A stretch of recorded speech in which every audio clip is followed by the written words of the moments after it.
It's the marine affairs and blue economy. And we have to do that because in the afternoon, again, we are supposed to be in the chambers. Right. You know, the supplementary budget will be on the floor. I suppose we'll support it. I've not had you heckle. I've not had Gerard and Gaga make noise. Well, the way they did last week. It doesn't have anything on development. So let us help you stabilize and crash your government. So let's pass it for the benefit of the Kenyans. At least as Tandaza is going, the cat has been let out of the bag. Let us help you destabilize and crash your government without any development. It's very, very clear that that is the intention. So. You know, I had Jared saying that that Baba, as he calls him, you know, he's been written off many times. That's for sure. But there comes a time, and the time is now. This one is different. All those times we never saw a rebellion from Luo Nyanza. We never, ever. The rebellion was people who were associating with ODM and from Rift Valley, from UDF that time. That became ANC. So Akina Maura who left. So this time round, it's the home ground that is talking. So things have really changed. And also, let us also remember there is Kiza Besige. He left for Chagulani. So I think personally, Jesse Roberts, just to talk about the issue we've introduced again about China Square. Yeah, sure. It's about the value chain, the supply chain, rather, not the value chain, the supply chain. Because you are cutting off the middleman, the one who takes things from China and brings them to Kenya. Yeah. So it's the Chinese now who is selling directly to Kenyans. Now, there's a problem there, to be honest. There's a problem. Because that means if you are the one who was doing it, then you cannot make some money out of it. It will be cheaper by far because, like, I remember myself as Isaac Maura going to Guangzhou sometimes back to buy products, and whatever was being sold at tile and carpet, I could get it for a fraction of a shilling, and by the time I brought them here, still the cost was very affordable. So you find like whatever people buy here is sold 3, 4, 5 times cost of China. I was very surprised by that. So the Kenyans will get value. I think there's an argument that Tandaza has raised. Whichever way we are not manufacturing these things, I would want to imagine that there are some products that we can genuinely be able to manufacture locally. Yeah, right. But it's not an easy conversation. Because if you look at the balance of trade between China and Kenya, we still are very, outmaneuvered, outnumbered. And they now rail a road. They control the rail, they control the road, they sold the products really. And they have even broken even when it comes to SGR. Because the volume of products already sold in this market is equivalent to the loan that they gave us, but we still have the loan that we are servicing. So it has to be looked at from a very broader perspective because it's like a food chain, really. Who is getting what share from what, and who is being milked out. So when Kenyans, flock, maybe what then would help, because it still even happens in Kamukunji. One day I went to buy some aprons for campaigns, and there was somebody who was selling them downstairs out the entrance. The price was different if you went upstairs where they were being manufactured by about 200 bob per each apron. So it depended if you found, and the same woman was buying from where I also went to. So I think maybe what can happen in my humble submission is that, yes, let people buy from China Square, but where they go to sell, they will still make some money because not everybody will flock on Thika Road. I mean, the president has pronounced himself that we're in a free market economy. In fact, he's made it very clear because sometimes, and I've written even in the papers, I write for the Star every Friday, what is the ideological consensus for Kenya? In terms of representation, we seem to have made a consensus that the big tribes take the presidency, the small tribes have the more numbers of members of parliament. That seems to be our consensus. And now we have introduced something called countyism. So the counties are, we over-devolved in my humble submission, but at least everybody has got their own little government called county, and it has broken the tribes to smithereens. So if it's the Kikuyus, you have Kiambu, Murang'a, and Nyandarua traditionally. Then you can go on to Laikipia and other places, and Nyandarua. Same case like Kisinya Mira. So that seems to have introduced a new dynamic, even in terms of public appointments and the configuration of the fraction that makes the whole of national government. Right. So the same case, therefore, we then need to ask ourselves, is it also translating into economics? Is it are our counties becoming new centers of economic growth? I mean, and you can see there is a fight with Nyakango here, the auditor, the controller of budget, because saying governors are threatening her. Because she's asking how are you spending the billions, yet it's a constitutional money that she has. Yeah. So I think it's a wider conversation of economics rather than being a consumer economy where we are fighting who is supposed to sell wares that have been manufactured in China. It's a bit of a shame, especially because we in Kenya Kwanza have clearly said we want to have EPZs, special economic zones in every county for manufacturing. You get the point? Yeah. So we should be seeing a clear plan by saying, instead of saying we lease out this space, my humble submission is what products that are being sold there that we can manufacture locally. That would be a better, vibrant conversation. And how do we then ensure that we have the bottom-up kitty in terms of industrial development going towards this and that? And of course, venture capital and whatever. Because for me, that is where growth is. How do we leverage on what I call AFCOFTA, African Continental Free Trade Area, and the East African market in terms of the products that we are making. Right now, if you look at at macro level, already Tanzania is catching up with us. I was in Tanzania about 2 weeks ago. You can really tell they have really grown big time. Mm-hmm. Look at Ethiopia. Mm-hmm. Look at Uganda also in terms of food that is coming in. More before, like way back 20 years ago, you would go to Tanzanian supermarkets, they were full of Kenyan products. I remember being in Dar es Salaam that time. But now, if you go at the border, it's food coming from there. So we are losing all that competitiveness. You see now, we are debating about buying their own gas, Taifa gas. We are also talking about them making their own, pipeline, for whatever products, which is of course controversial. So I think, what is our competitive edge in terms of trade?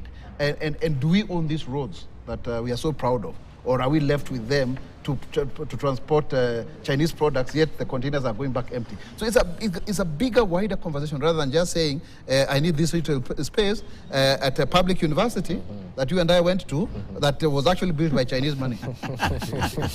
Interesting. Jared Okello, and perhaps you can give us the legal aspect as well, if there's any, because we have Kenyan traders who are saying that, China is dumping goods in Africa below cost, and African producers cannot compete.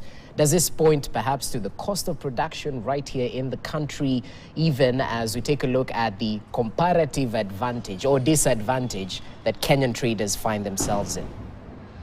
Thank you. When I studied economics in the 80s, I was taught that at some point in history, China locked out everybody.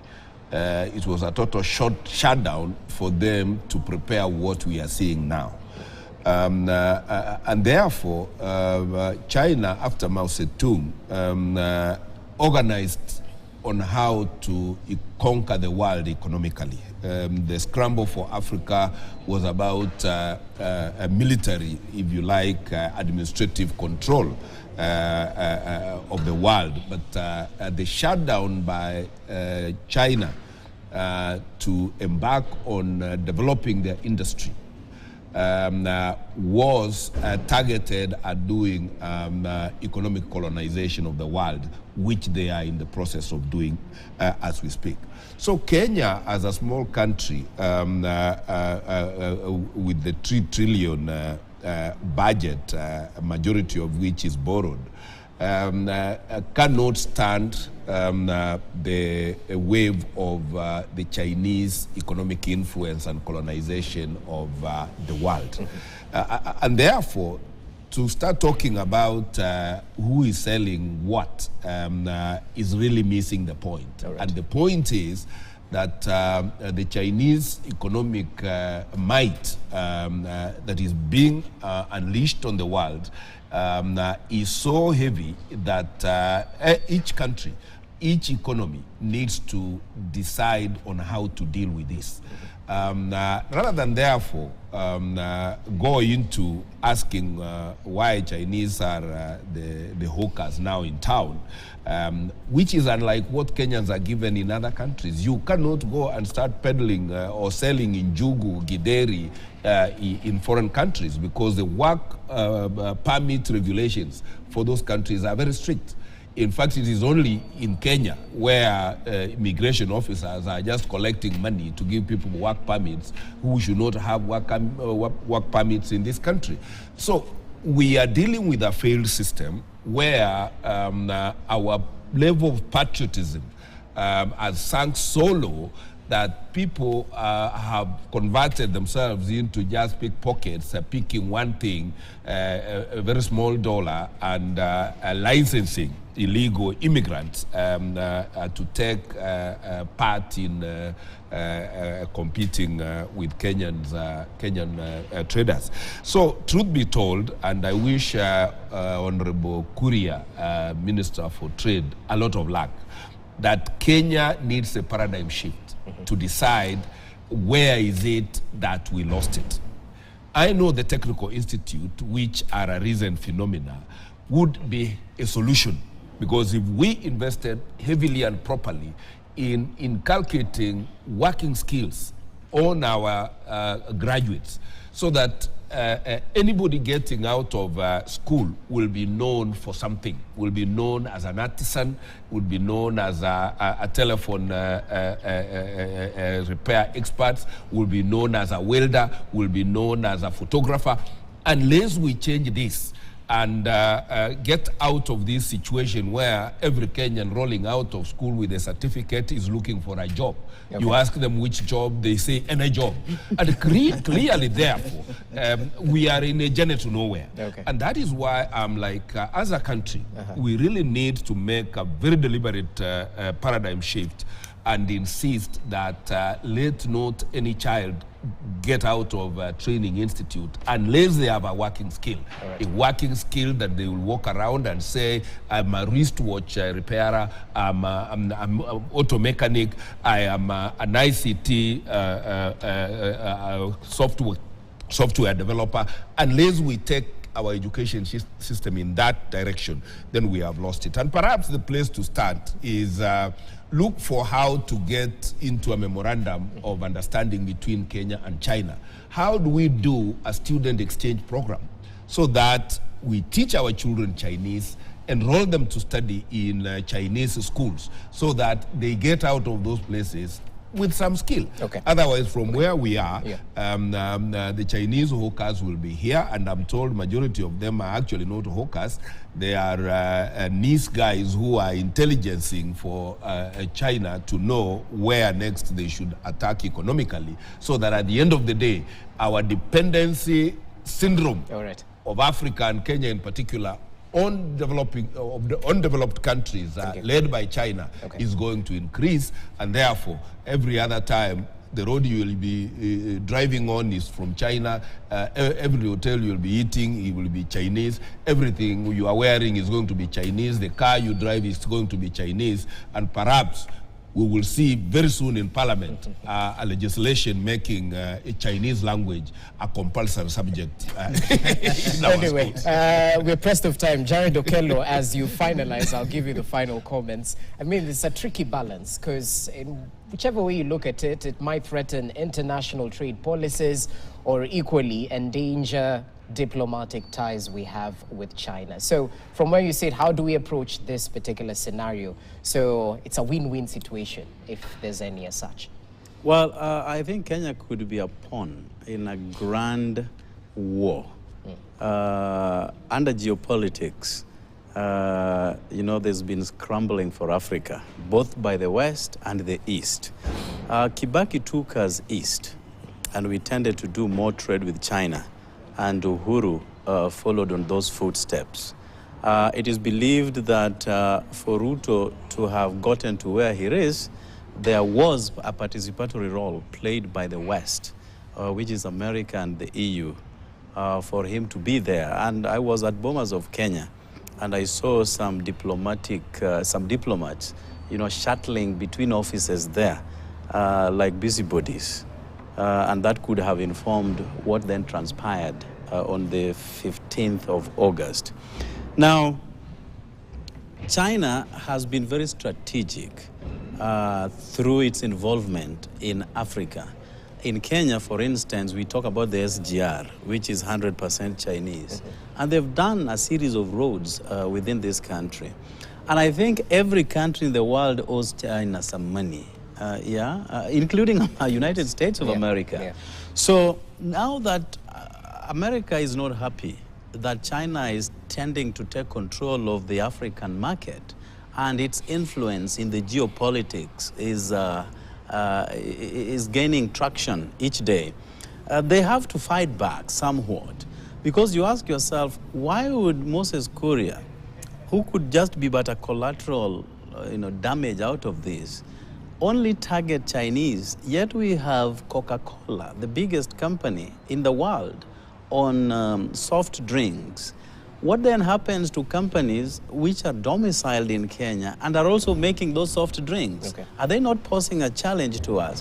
What about your neighbor here, the General Motors, which is an American company, and we also have our own companies making those vehicles. So it could be a grand war that is beyond the pay grade of Kenya as a country. But I want to finish by saying, ask yourself those who have lost jobs, because losing they will. It is closed up today. Today is the third day.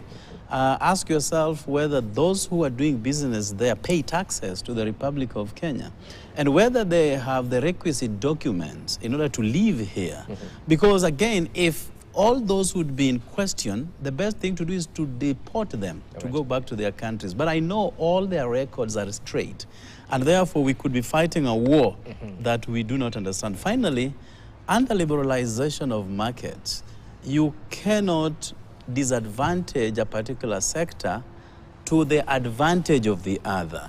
And therefore, if you say Chinese have a way of getting cheap goods, and we really need those cheap goods, even if they are the perishable, but those are the ones that we can afford under the circumstances. Yes. Yeah. So you cannot, disenfranchise Chinese to advantage the Kenyan market. Let us just be competitive and fight alongside them. Okay, gentlemen, thank you so much for your contributions. We're pressed for time. Allow us to conclude at that particular point. All the best with your day's agenda, perhaps. Asanteni sana. Kasim Tandaza joined us. He's already excused himself. Matuga, Member of Parliament.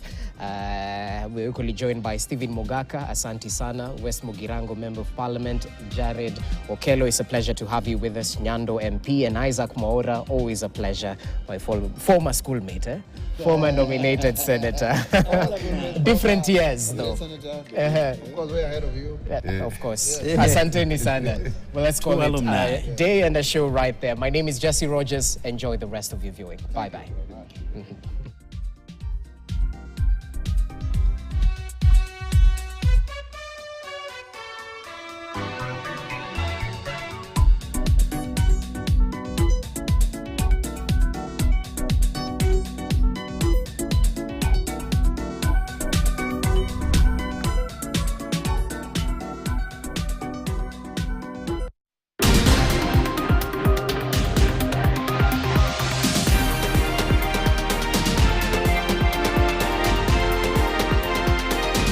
KTN News. Get the whole story. The cost of living in Kenya continues to worsen after the prices of goods and services increased by 7.1% in May, the highest levels in 2 years. However, the cost of unemployment to the individuals unemployed is even worse than the inflation itself. Francis Mwangi is among Kenyans suffering from the current economic crisis. He lost his driver's job in March 2020, soon after the COVID-19 pandemic struck. Ndiko na kontrata ya Kiambu. Tukasukumana na bado nayo corona ikaingia. Nilikaa bila kazi nikingojea. Unajua lazima ungojee uko na mahali. Kangojea kitafuta tu barua hapa na hapa. Since then, he has lost count of the number of jobs he has applied for. Mimi nikajaribu kutafuta, sipati. Mahali nimetafuta ni kengine hapa ya skudi. Napewa 200, unaendea mtoto mmoja pale Legiwis. Alafu unarudi jioni nalala hapa. With the current food crisis, the father of 3 has been forced to take his family to their rural home. Nilikuwa nakaa huku chini. Familia nikaona siwezi. Hata uga unaenda kwa uga saa hii ni 200 na unaweka skuli ni 200. Si ni heri uende ukule kwa hoteli maharago ya 50 ulale. Sasa hii maisha ni ngumu kabisa. Mwangi tells us that he cannot remember the last time he had a proper meal. Hii maji ndio unakunywa tu unalala, ukigojea kesho. Sasa ukisukuma, tuseme nimesukuma leo, nitakata 50 ya kukula leo, nisukuma 150, nitawatumia 150. Juu watoto ni watatu. Ya mama hakuna kazi yuko. Mwangi has a 3 months rent arrears. His electricity has been disconnected, but he has just one plea. Sina hata kidogo. Mimi nataka kutafuta kazi, nisukuma familia yangu mzuri wasome. Sasa hii wa kwanza niko naye yako class 7. Naona sasa ikienda hivyo nitalembewa naye kusomesha. Nikubaya. Moses Minor, a landlord in Jadhaini area, Nairobi, is counting losses from his dwindling business. Unaona stima zilikatwa juu ya hizo mashida. Juu Kenya Power lazima ingehitaji pesa yake. Mimi sikuwa na pesa. Kaambia kateni stima, wacha kukaa hivyo. Lazima manyumba zingeshuka, napataga watu wa bei rahisi, naona. Moses, who has now put his plot on sale, has been forced to let his tenants be. Huwezi kuwafukuza kulingana na vile maisha iko. Naona vile maisha iko, at least tunasaidiana. Saa hii hata kuna jamaa asubuhi tulikuwa tunaongea naye hapa, ananiambia ataenda tu ashughulike alafu akam. Yenyewe maisha ni magumu. Perhaps the story of Michael Juma can better explain how it is like to live at these times as an unemployed cancer survivor. First, I was diagnosed with cancer in late 2014. Had my surgery 2015 in April. Thereafter, it has been a battle as usual. Went for the surgery failed several times, but eventually I can say I conquered, because for the last 7 years I'm still strong. Strong enough he has remained since 2017, when he lost his job as a maintenance and construction manager at a local company. It has been a struggle. Sometimes I do repairs in people's houses, I do construction for people, building for people if they allow me to. The problem is that it's not something that is readily available. The obtaining situation has forced the father of 5 to temporarily stop his annual medical checkup. Since 2019, I have not done any, because of lack of funds. Because before you go for the exact colonoscopy and endoscopy, there are these small tests that you're supposed to do also, which that particular procedure is totaling to about 53,000 shillings. The 3 are a testimony that many Kenyans are struggling to put food on the table following the current goods inflation crisis.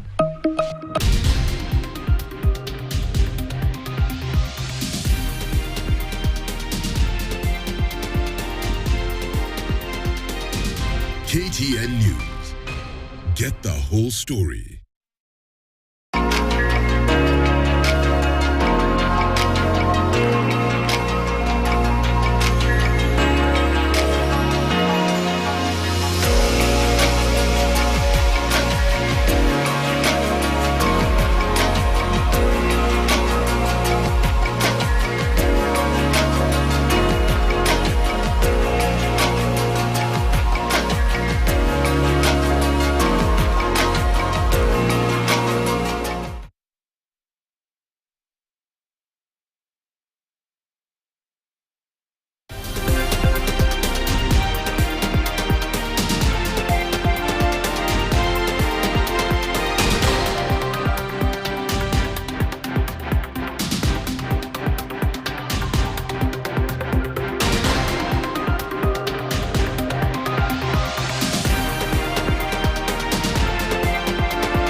KTN News.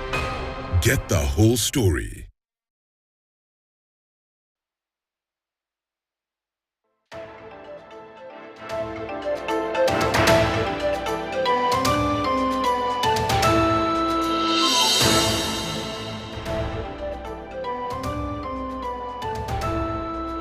A very good morning to you. Welcome to News Diary. It is the 28th day of February 2023. My name is Fathia Noor. Now let's start with our top story. The tribunal appointed to consider a petition for removal of the suspended Independent Electoral and Boundaries Commission IEBC Commissioner Irene Masit has found her guilty of violation of the law, recommending her removal from office. Now, in its ruling on gross misconduct, the tribunal faulted the commissioner for agreeing to a proposal to moderate the result of the presidential election to enable with the promise of a reward. Grace Nganga reports. The fate of embattled IEBC Commissioner Irene Masit now lies with President William Ruto after a tribunal found her guilty of misconduct in the August 9 general election. Barely a week after the conclusion of the hearings in Nairobi, the tribunal, led by Court of Appeal Judge Aggrey Muchelule, has recommended her removal from office. The report that was handed over to President William Ruto at State House Monday finds Masit guilty of all charges laid against her, with Muchelule stating that the tribunal was convinced by all the evidence that was tabled before them. Your Excellency, the findings derived from the investigations have satisfied the tribunal that the allegations of serious violation of the Constitution and other laws and gross misconduct have been proved to the required standard to qualify our recommendation for the removal from office of Commissioner Irene Cherop Masit. The president, who said no one was above the law, has a 30-day window period to decide on the matter. Should the president adopt the report, then Masit will lose her job. It is an opportunity for one to discharge their innocence and to present facts. And it is also an opportunity for the country to be seized with the issues so that when a determination like the one you have reached is arrived at, it is not on the basis of rumors or prejudice, it is on the basis of facts and evidence. According to the report, Masit is guilty of violating various sections of the Constitution. She was also found guilty of violating various sections of the IEBC Act 2011, the Leadership and Integrity Act 2011, and the Public Officer Ethics Act. Masit was the only commissioner who decided to face the tribunal and prove her innocence. Among three of her former colleagues, former IEBC Vice Chair Juliana Cherera and former Commissioners Justice Nyang'aya and Francis Wanderi, who opted to resign. During the hearing, 11 witnesses were cross-examined, including former IEBC Chair Wafula Chebukati, who faulted Masit of agreeing to demands of altering the presidential results in favor of Azimio la Umoja leader Raila Odinga. But for Masit, she chose not to present any witnesses in her submissions. Grace Nganga, KTN News, Nairobi. Now, the ruling United Democratic Alliance UDA party has made changes to the rank and the file of the party as the former Kakamega Senator Cleophas Malala made a comeback as the new party Secretary General, taking over from nominated Senator Veronica Maina. And the new team will now lead in interim basis as the party prepares for a countrywide national elections beginning next month. KTN's political affairs reporter Emmanuel To reports.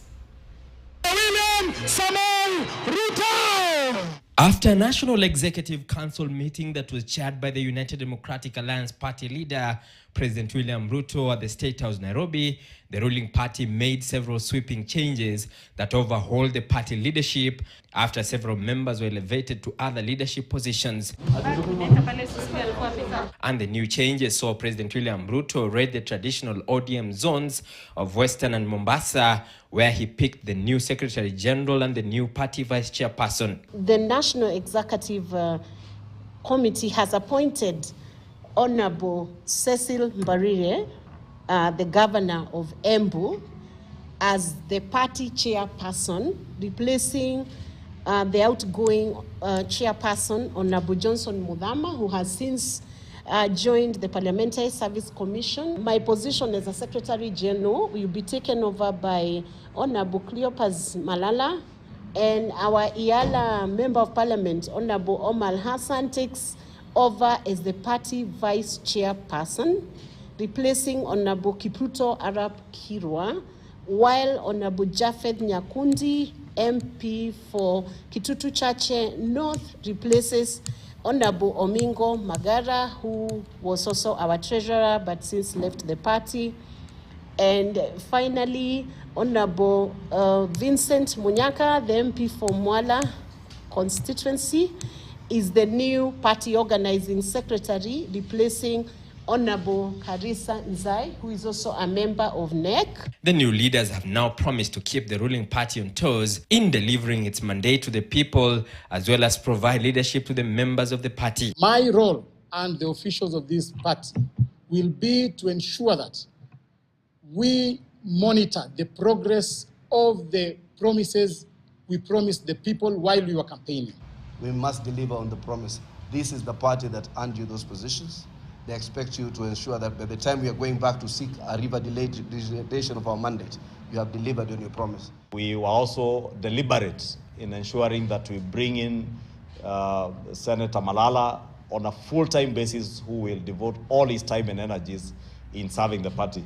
This is a party of the future. We have new members that bring in new skills, different talent, and people that are well known for their ability to propel ideas into great dreams and realization of the dream that we have. UDA says the new party officials will hold their positions until the end of the national party elections that will conclude on 30th of April. ODM enjoys massive support in Western and the coastal regions, where its party Secretary General Edwin Sifuna and Deputy Party Leader Ali Hassan Joho respectively come from. And with the 2027 game plan already at play, the new changes will be a big push in the run-up to the next contest.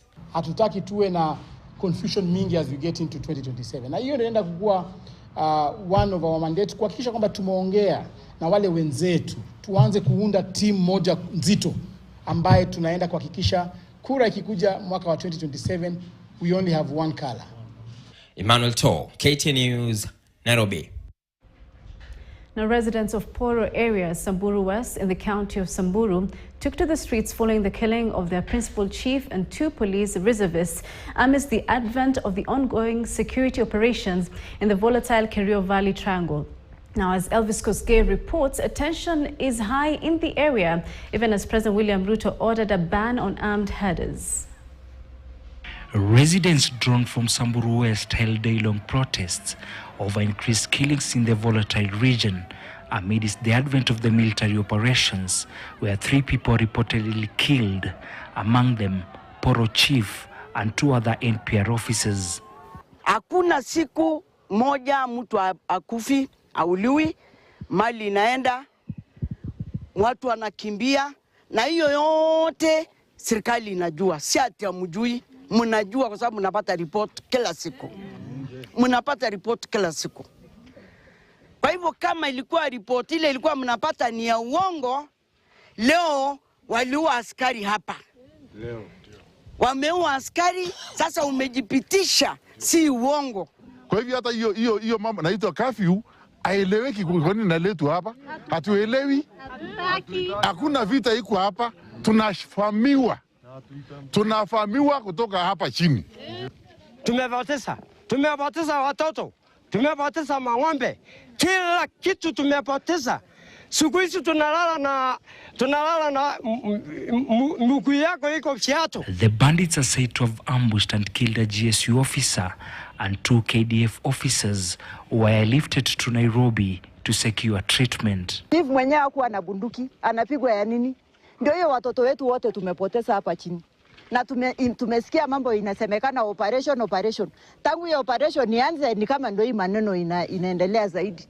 3 schools are said to have been closed and 500 people displaced due to the runaway insecurity in Samburu. Despite the dusk to dawn curfew in the area, residents now want the government to initiate tough and innovative measures.